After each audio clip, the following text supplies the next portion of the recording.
Welcome, dear listeners, to History with Herodotus, where we embark on a journey through the vast expanse of human experience, seeking to understand the complexities of our shared past.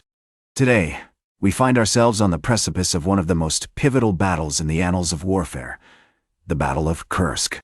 This epic clash of steel and wills, fought during the sweltering summer of 1943, would prove to be a turning point in the Second World War, as the Soviet Union and Nazi Germany locked horns in a struggle that would decide the fate of Europe. As we delve into the origins of this monumental conflict, let us transport ourselves to the rolling steppes of Ukraine, where the winds whisper secrets of the past. It was here, in the summer of 1942, that the German army, led by Field Marshal Fedor von Bock, launched a massive offensive codenamed Operation Blue, aimed at capturing the city of Stalingrad and securing access to the oil-rich Caucasus region. The Soviet Union, however, had other plans. Under the leadership of General Georgy Zhukov, the Red Army launched a series of counterattacks, which ultimately led to the encirclement and defeat of the German Sixth Army at Stalingrad in February 1943. This crushing blow marked a significant turning point in the war on the Eastern Front, as the Germans began to retreat westward, leaving behind a trail of devastation and death. As the spring of 1943 dawned, the Soviet Union found itself in a position of strength, with its army poised to strike at the weakened German forces. The stage was set for a major confrontation, one that would decide the fate of Europe and shape the course of history. It was against this backdrop that the Battle of Kursk began to take shape. In the city of Kursk itself, nestled in the heart of the Russian steppe, the inhabitants were bracing themselves for the impending battle. The city, with its rich history dating back to the 17th century, was a strategic location, situated at the crossroads of several important roads and railways. As the German army approached, the Soviet authorities began to evacuate civilians from the area, while the Red Army dug in, preparing to defend the city against the impending attack. Field Marshal Erich von Manstein, a master strategist, was tasked with leading the German forces in the operation, which would involve a massive pincer movement, with two powerful armies converging on the Kursk salient from north and south. The Soviet Union, driven by a desire to defend its territory and way of life, was determined to stop the German advance at all costs. As we explore the historical context of the Battle of Kursk, it becomes clear that the battle was not just a clash of armies, but also a test of wills between two opposing ideologies.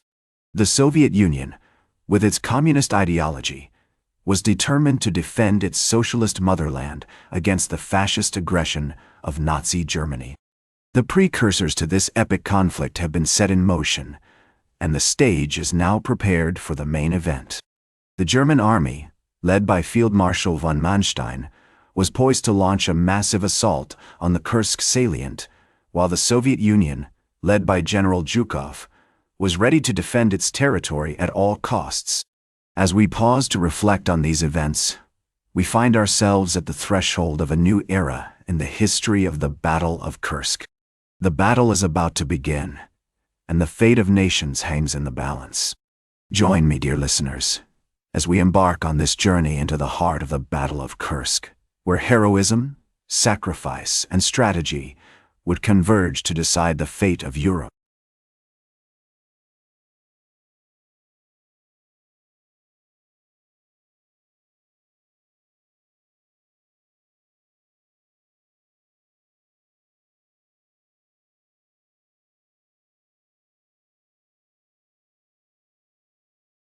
Welcome back to History with Herodotus, as we delve deeper into the epic conflict that was the Battle of Kursk.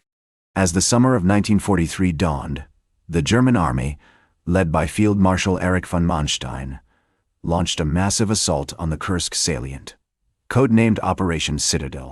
The attack began on July 5, 1943, with a barrage of artillery fire and airstrikes aimed at softening up the Soviet defenses. The German forces, comprising of over 3,000 tanks and assault guns, pushed forward with relentless ferocity, seeking to break through the Soviet lines and capture the city of Kursk. However, the Soviet Union was not about to yield without a fight. Under the leadership of General Georgy Zhukov, the Red Army had been preparing for this moment, digging in deep and establishing a series of defensive lines that would prove almost impenetrable. The Soviets had amassed an enormous force, comprising of over 3,600 tanks and 2,400 aircraft, which would engage the Germans in a battle of attrition. As the German army advanced, they encountered fierce resistance from the Soviet forces, who employed innovative tactics such as pack fronts, anti-tank strongpoints that utilized camouflaged guns and mines to devastating effect. The Germans, however, persisted in their attack, driven by the conviction that a breakthrough at Kursk would pave the way for a decisive victory on the Eastern Front. The battle raged on for days, with both sides suffering heavy losses. The Germans made some initial gains, but the Soviets held firm, gradually wearing down the enemy through sheer force of numbers and determination. On July 12, 1943, the Soviet Union launched a counterattack, codenamed Operation Kutuzov, which aimed to encircle and destroy the German forces. As the battle reached its climax, the Soviet Air Force, led by General Alexander Golovanov, played a crucial role in supporting the ground troops. The Soviets employed their aircraft to devastating effect, launching massive bombing raids that crippled the German air support and denied them the initiative. Meanwhile, on the ground, the Soviet tanks, led by General Pavel Rotmistrov, clashed with the Germans in a series of epic battles, including the legendary Battle of Prokhorovka. This battle, fought on July 12, 1943, would go down in history as one of the largest tank engagements of all time. Over 1,000 tanks clashed in a frenzy of steel and fire, with the Soviets ultimately emerging victorious. The German army suffered catastrophic losses, with over 300 tanks destroyed or damaged, while the Soviets lost around 200. As the dust settled on the battlefield, it became clear that the tide of the war had irreversibly shifted in favor of the Soviet Union. The Battle of Kursk marked a decisive turning point, as the Germans would never again regain the initiative on the Eastern Front. The battle had cost both sides dearly, with estimates suggesting that over 500,000 soldiers were killed or wounded. As we reflect on this pivotal moment in history, we are filled with wonder and awe at the bravery and sacrifice of the soldiers who fought and died at Kursk. Their heroism and determination shaped the course of the war, paving the way for the ultimate defeat of Nazi Germany. Join me next time on History with Herodotus, as we explore the aftermath of the Battle of Kursk and the final push to victory for the Soviet Union.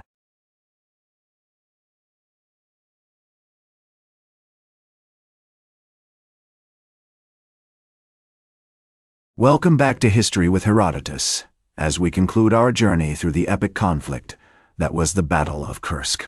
As the Battle of Kursk drew to a close, the Soviet Union had emerged victorious, but at great cost. Estimates suggest that over 500,000 soldiers were killed or wounded, with many more civilians caught in the crossfire. The German army, too, had suffered heavily, with losses exceeding 300,000 men. The battle had been a brutal and devastating clash of steel and fire, leaving deep scars on both sides. In the months that followed, the Soviet Union continued to push the Germans back, gradually recapturing territory lost in the early years of the war. The Battle of Kursk marked a decisive turning point, as the Germans would never again regain the initiative on the Eastern Front. The Soviet advance was relentless, with key cities such as Kharkov and Kiev being liberated from German occupation. As the Soviet Union pushed westward, they encountered evidence of the atrocities committed by the German army during their occupation of Russia. The Nazis had engaged in a systematic campaign of terror and genocide, targeting Jews, Romani people, and other minority groups. The discovery of these atrocities only strengthened the Soviet resolve to defeat the Germans and bring an end to the war. The Battle of Kursk also marked a significant shift in the balance of power on the Eastern Front. The Soviet Union had demonstrated its military prowess, showcasing innovative tactics such as the pack fronts and the use of airborne troops. The Germans, on the other hand, had suffered a crushing defeat, one that would ultimately prove irreparable. In the years that followed, the Soviet Union continued to play a crucial role in the Allied victory over Nazi Germany. The Battle of Kursk was a pivotal moment in this process, marking the beginning of the end of German dominance on the Eastern Front. As we reflect on this epic conflict, we are reminded of the bravery and sacrifice of the soldiers who fought and died at Kursk, their heroism shaping the course of history forever. The legacy of the Battle of Kursk can still be seen today, with the city of Kursk remaining a symbol of Soviet resistance and determination. The battle is remembered as one of the greatest military victories in Russian history, and its impact on the outcome of World War II cannot be overstated. As we conclude our journey through this pivotal moment in history, we are filled with a sense of awe and respect for the soldiers who fought and died at Kursk, their sacrifice ensuring that freedom and democracy would ultimately prevail. Join me next time on History with Herodotus, as we explore more fascinating stories from the annals of history. That's all for today's History with Herodotus. Remember to like, share, and subscribe. And until next time, remember that to understand the present, we must first understand the past.